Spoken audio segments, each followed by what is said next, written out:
I want to continue on the conversation and go into a little bit more detail around the price action that we've seen with Bitcoin. It's not always about the price, but the price is, I guess, a symptom or a sign of what's happening underneath. I don't even know where to start here, Willy, but do you want to just start by maybe a brief history in time since 2017 to today? What's happened since the last time we witnessed Bitcoin have this move like this? We're in 2021, obviously. It's a very special year because Bitcoin does this 4-year cycle. And we're in that special 4th year of the cycle that everyone gets excited about, which is when price comes out of nowhere and rips upwards in a very fast trajectory when the entire world takes notice. And the last time we had that was 2017, and the year before that was 2013. So it's a little bit like a comet revisiting. And the reason behind that is actually it's designed into the Bitcoin's protocol.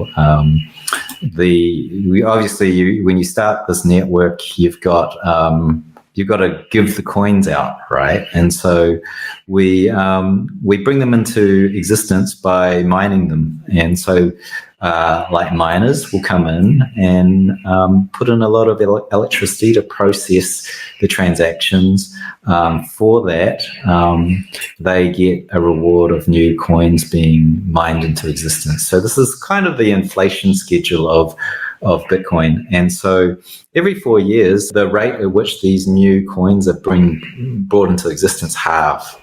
And so what happens is if you've got half the number of coins being created every 10-minute block, if the rate of coins gets halved, and that happens once every 4 years, what you get is a mismatch between the demand and supply because the supply just got halved. And so that creates a supply shock, and it gives essentially an impulse to the price. And so it takes, about 6 months, usually, roughly 6 months before that reduction in supply makes itself known in the market, and the price starts to climb. And it starts to climb and climb and climb, and then everyone gets feverish and we go through a bull cycle. And so that's where we are in 2021. That's where we went in 2017. And 2013 was the first really public one of that. But it was really for the very technical. In 2017, that caught the public eye for the very first time. It made, CNBC, mainstream news. And I call that the cycle where retail came in and got very excited. Everyone got access to buy. And the cycle we're in now is essentially building on top of that. And now it's the institutional players that are coming in. Like Bitcoin now has reached that line in the sand called $1 trillion market cap. So it's an asset bucket that holds $1 trillion of valuation. And at that point, institutions take notice, because all the major asset classes in the world, they're measured in trillions, not billions, not millions. If you're going to have real estate, that's like a $250 trillion asset bucket. If you're going to have bonds, I think that's in the over 100 trillion. I'm not sure exactly that figure. Stocks are 100 trillion. Fiat money is 100 trillion. Gold is 11 trillion. And now you've got Bitcoin that just sort of birthed into that $1 trillion club. It's de-risked enough and liquid enough and big enough for the institutions now to come in.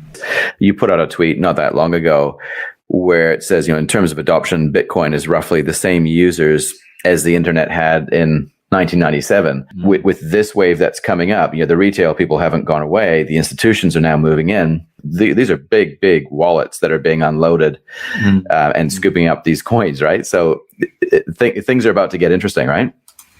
Yeah, I think, like these institutions, what I say is like institutions is another way of saying if institutions are buying, they're essentially coins that are being bought by a custodian that is owned by a whole lot of mums and pops, right? It's public markets. Whether you're a public company or a hedge fund, they have their investors. So essentially, it's just very large concentrations of money held by a lot of people.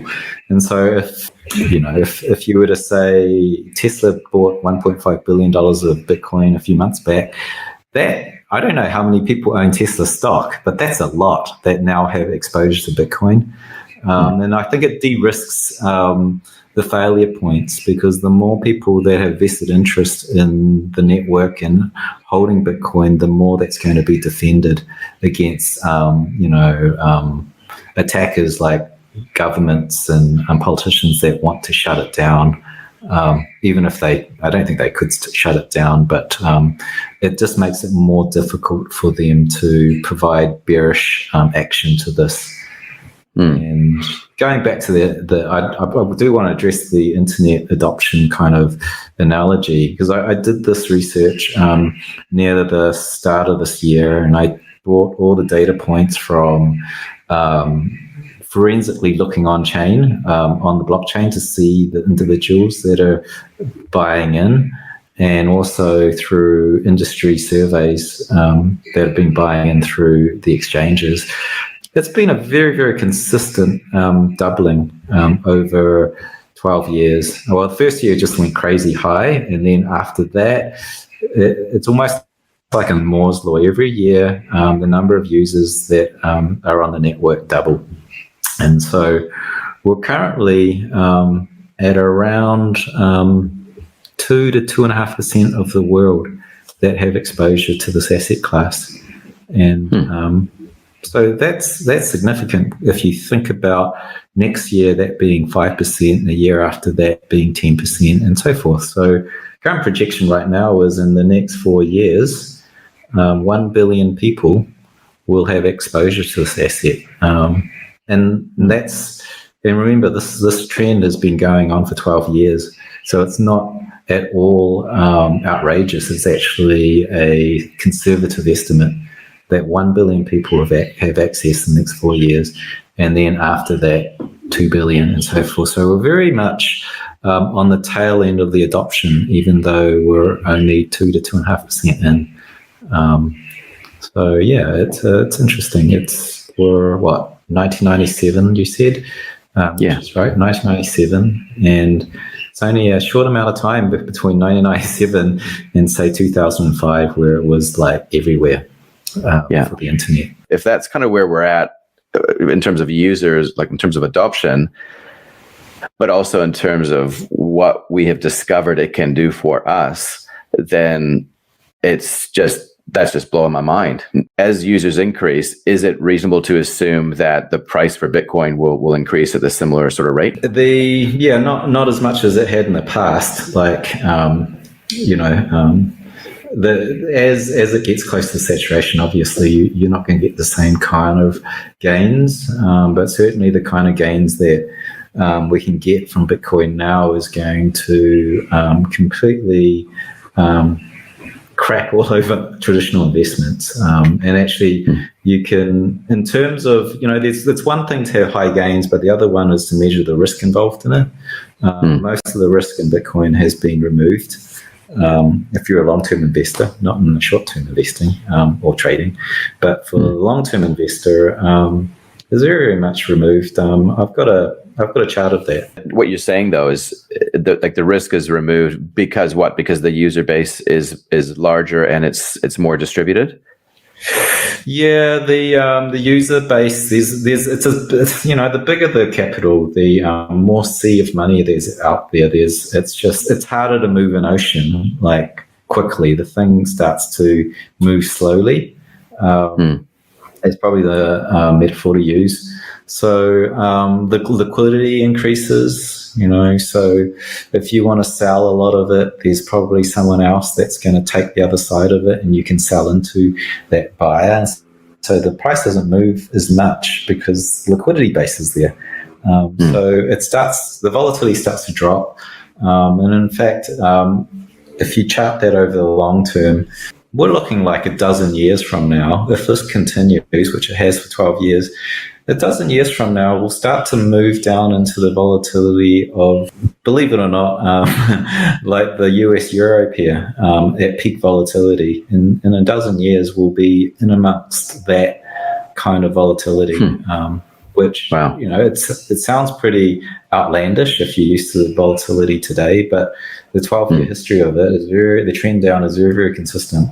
And if you take a look at the risk involved and you calculate that out into a Sharpe ratio is what we use, the risk-adjusted return is the best risk-adjusted return of any asset on the planet.